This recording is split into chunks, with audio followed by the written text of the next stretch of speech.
warahmatullahi wabarakatuh. Waalaikumsalam warahmatullahi wabarakatuh. Bismillahirrahmanirrahim. Marilah kita mempelajari pelajaran sejarah Islam. Sebelum kita mengawali pelajaran SKI atau sejarah Islam, marilah kita lebih dahulu diabsen siswa yang masuk di pelajaran SKI. Yang pertama adalah saudara Iwan, Oktopia, Amalia, Manji, Dolanji, Faisal, Jihan, Oliva, Abdul Muthalib, Haji, Muhammad, Aki, Najwa, Nasya, Nur Amanah, Nur Hikmah, Samson, Yuni, Yunita Atmaja, Yusuf, Muhammad Egil, Muhammad Arya, Muhammad Irfan, Dahlan, dan Muhammad Faisal B. Itulah apa yang absen dari kelas 7. Nah, kita melanjutkan pelajaran yang kemarin mengenai keadaan Arab sebelum datang ajaran agama Islam. Inilah wilayah peta daerah lokasi Arab sebelum Islam. Inilah peristiwa perjalanan sejarah prosesi negara-negara Arab sebelum Islam datang. Inilah peta-peta menggambarkan bahwa negara Arab di negara itu banyak berbagai persoalan. Ya, bagian tengah timur sana daerah Arab, bagian tengah sebagai dasar adalah padang pasir, jarak seperti kita di Indonesia. Tuh, penduduk wilayah ini ya jazirah Arab sangat sedikit dan terdiri dari suku-suku. Suku apa saja? Bagi mempunyai gaya hidup perdesaan, juga bergelombang kelompok-kelompok. Mereka berpindah dari satu daerah ke daerah lain guna mencari air dan padang rumput untuk binatang. Kenapa? Negara ini kurang subur, penduduknya jauh. Sedangkan daerah pesisir, bila dibandingkan dengan daerah tengah, sangat kecil, kan? Nah, itu. Penduduk sudah hidup menetap dengan mata pencarian, bertani dan berniaga, sehingga peradaban lebih maju. Tuh, pada waktu itu. Nah, kendaraannya yang dipakai adalah onta. Bila dilihat dari asal usul keturunan, penduduk jazirah Arab dapat dibagi menjadi dua golongan besar, yaitu golongan Quttaniyun keturunan Turba dan Adenium keturunan Ismail dan Ibrahim. Bila dilihat dari asal keturunan penduduk jazirah Arab dapat dibagi menjadi dua, itu golongan tadi, golongan yang terakhir ada golongan Nabi Ibrahim dan Ismail. Pada mulanya wilayah utara diduduki golongan Adenium pertama dan wilayah selatan dari golongan Adenium atau pelemahan dua golongan itu terbawa dari sama yang lain. Jadi ada dua golongan dan keturunan. Yang pertama adalah Adenium dan yang kedua adalah golongan Nabi Ibrahim dan Ismail. Lanjut. Dalam organisasi ini dilintasi sosial, beberapa keluarga membentuk kabilah, kemudian dari beberapa kabilah membentuk suku Quraisy yang dipimpin oleh seorang syekh. Kalau di sini adalah apa orang kerajaan, syekh yaitu orang yang tertinggi atau orang yang tua. Itu syekh. Lanjut. Mereka sangat menekankan hubungan kesukuan sehingga kesetiaan dan soliditas menjadi sumber kekuatan bagi suku, kabilah atau suku yang lain. Jadi pakainya suku-suku atau golongan. Nah, suku, kabilah, suku yang lain. Mereka sangat menaikkan hubungan kesukuan. Nah, dan di samping itu mereka juga berperan antar suku, bahkan terjadi hingga datangnya agama Islam yang mulainya menggunakan rasa kesukuan dan berlebihan. Jadi sering terjadi antara suku perang sebelum Islam datang itu di daerah ini sering terjadi peperangan antara dari suku yang lain ke suku yang lain. Akibat peperangan ya yang menerobos kebudayaan Arab Setengah tidak berkembang karena itu bahan-bahan sejarah Arab orang Islam sangat langka didapatkan.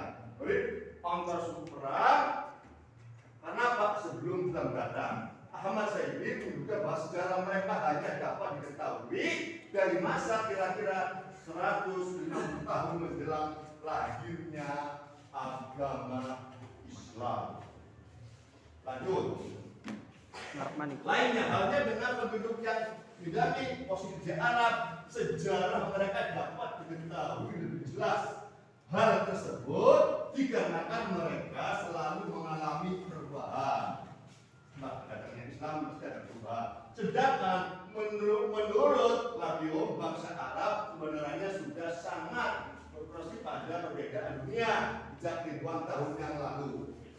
Mereka akhirnya bangkit pada masa kedatangan Islam. Ya, jadi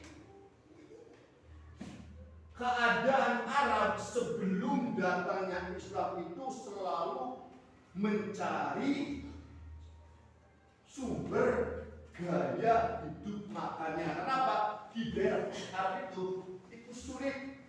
Isinya apa? Cuma kurma, padang pasir, gak ada air, gak ada hujan. Makanya orang suku Badui itu hidupnya berpindah-pindah. Contohnya ini kali Sari, Sari pindah, ganti lagi daerah mana? Di mana ada tanah yang subur, di mana ada air, di mana ada rumput, maka orang Badui hijrah mencari hidup. Makanya tergantung hidupnya tergantung kepada air. Karena apa? Karena apa? Tanahnya nggak subur, nggak subur buah-buahan, nggak subur timun, nggak subur bawang, nggak tumbuh apa. Makanya orang dahulu itu kehidupannya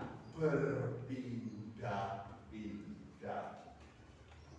Setelah itu dia senang bergemar perang.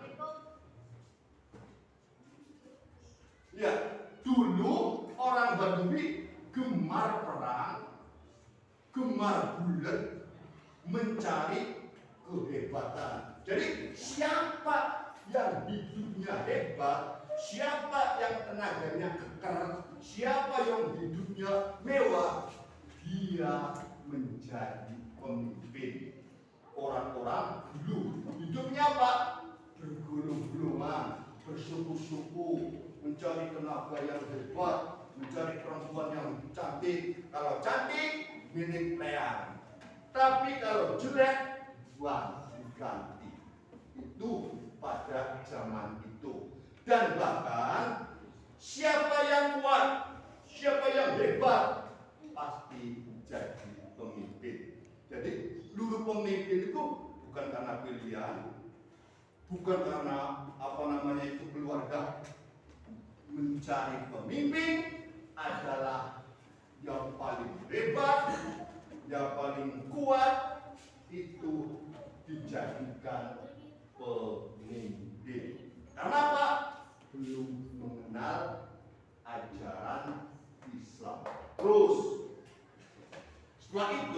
dia gemar kepada main perempuan, minum-minuman, madon, dan perzinahan. Karena apa? Karena pada waktu itu belum mengenal syariat ajaran Islam. Jadi senangnya apa non? Poya-poya. Laki satu, perempuannya 3 atau 4. Yang jelek geser, yang cantik pan. Lagi yang jelek geser, yang cantik bawa sini. Itu pada masa itu golongan-golongan ya, dan bahkan sampai mendirikan kerajaan Sabah. Kerajaan itu kerajaan yang dipimpin dari Yaman. Siapa yang kuat? Itu kerajaan, pasukannya yang banyak, dan dia memberontak atau mengasuh orang-orang yang lemah supaya menjadi pengikutnya pada waktu itu. Dan kerajaan Sabah ini membangun bangunan di Maghrib, sebuah bendungan raksasa yang menjadi sumber air seluruh wilayah kerajaan. Setelah dibentuk kerajaan besar dari negeri Sabah, maka orang-orang itu bikin bendungan air atau bendungan yang besar supaya kehidupan di situ ada air.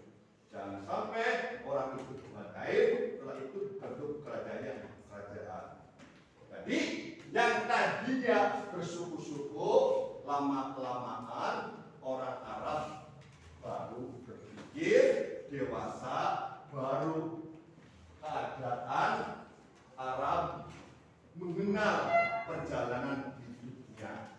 Selain itu pada masa kerajaan itu bangsa Arab dan wilayah Arab menjadi penghubung perdagangan antara bangsa Eropa dan dunia timur jauh. Arab di situ tempat terminal. Apa sih terminal? Dari bangsa Eropa kumpul di situ berdagang, jual beli. Dari orang Arab bawain apa, orma, dari timur tengah bawain apa, pakaian, saling tukar menukar, jual beli, perdagangan di daerah itu, menggantikan Indonesia atau wilayah Arab khususnya di bagian selatan. Jadi kerajaan Dimar, ya setelah kerajaan Sabah mengalami kemunduran, maka diganti kerajaan Dimar yang menggantikan dominasi atas wilayah Arab khususnya Arab bagian selatan. Itu pada waktu itu. Lanjut.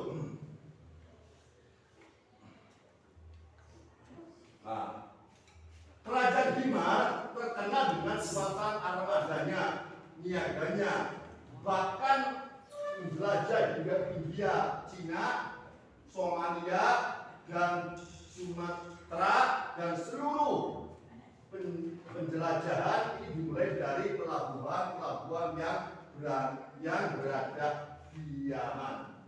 Jadi Yaman. Jadi kerajaan itu Dimar itu kerajaan yang paling tangguh, gagah, berani, dan bahkan ya sampai menyeluruh, mengambil kekuatan pasukannya yang sangat hebat dan gagah, sulit dikalahkan dan ditakuti oleh negara-negara lain.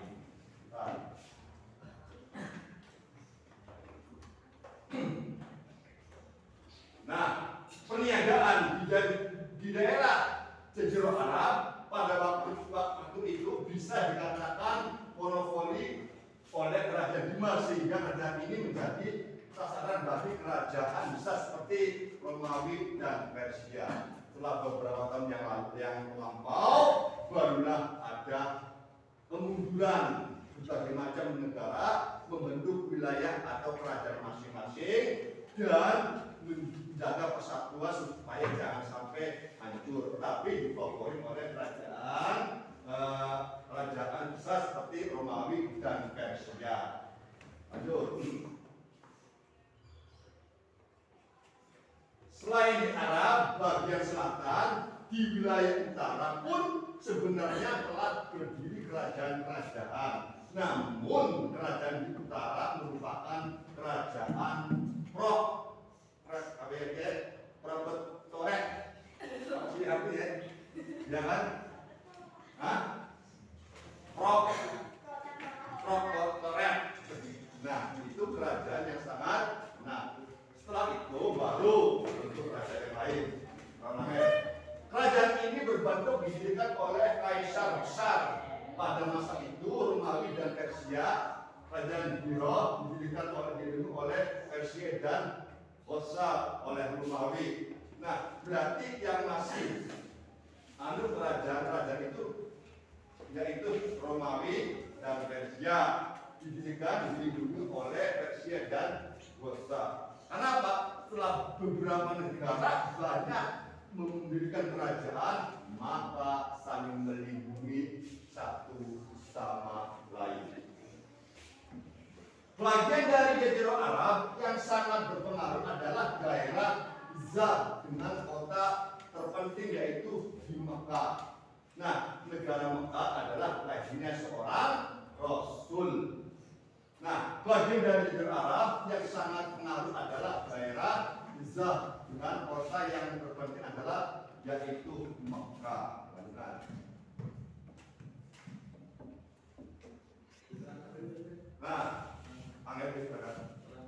Nah, setelah itu ya Jazirah Arab sangat terpengaruh adalah Zab dengan kota terpenting yaitu Mekah. Mekah adalah yang sampai sekarang dibentuklah atau dibangunlah sebuah Ka'bah yaitu yang dibangun oleh Nabi siapa?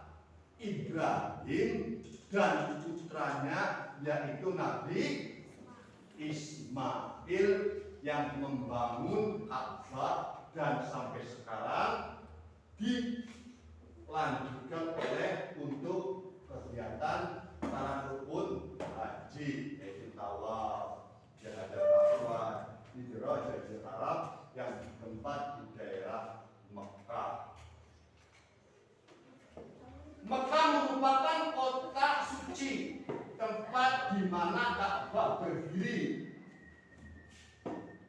Nah, tadi dia bilang Mekah adalah merupakan kota suci yang dibangun oleh Nabi Ibrahim dan Ismail. Namun pada masa itu Mekah bukan saja disucikan dan dikunjungi oleh penganut agama asli yaitu Mekah, tetapi juga oleh orang-orang Yahudi. Dulunya Mekah itu tidak dikunjungi, banyak di samping-sampingnya Mekah bahkan ditempatin patung-patung oleh orang-orang Yahudi yang sampai jumlahnya pada waktu itu ada 360 berhala. Setelah Nabi Muhammad hijrah ke Mekah dan dinamakan Fathul Mekah, maka pembebasan kota Mekah yaitu adalah Fathul Mekah. Pada awalnya Mekah di daerah tengah dua suku yang berkuasa. Suku apa? Jurhum sudah memegang kekuasaan politik dan Ismail keturunan Ibrahim sebagai pemegang kekuasaan Arab. Jadi di daerah Mekah ada dua suku yang memegang wilayah Mekah. Yang pertama Jurhum sebagai pemegang kekuasaan politik pemerintah, dan yang kedua adalah Ismail yang mengurusi atau sekitar lingkungan Ka'bah. Kalau Ismail memegang kekuasaan di sekitar daerah Mekah, tapi kalau Jurhum memegang kepemerintahan, kepolitikan adalah daerah orang Jurhum. Lanjut. Namun pada akhirnya kekuasaan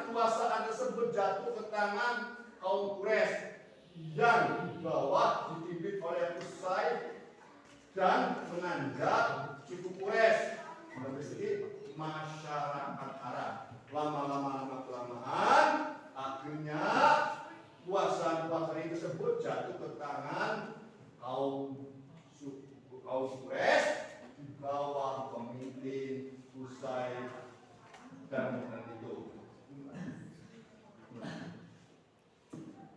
Lanjut, ada 10 jabatan tinggi yang dibagi-bagi pada kabilah-kabilah asal suku Quraisy, yaitu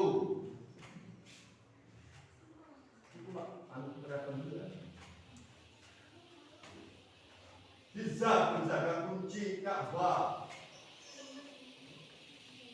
Jadi ada dari keturunan Ismail, Hizab penjaga kunci Ka'bah, si Goya pengawas mata air Zam-Zam untuk para penziarah. Bayar. Nah, si Farah bagian kuasa usaha negara, 5 jabatan liwa jabatan ketentraman, Rifado pengurus jejak untuk orang miskin.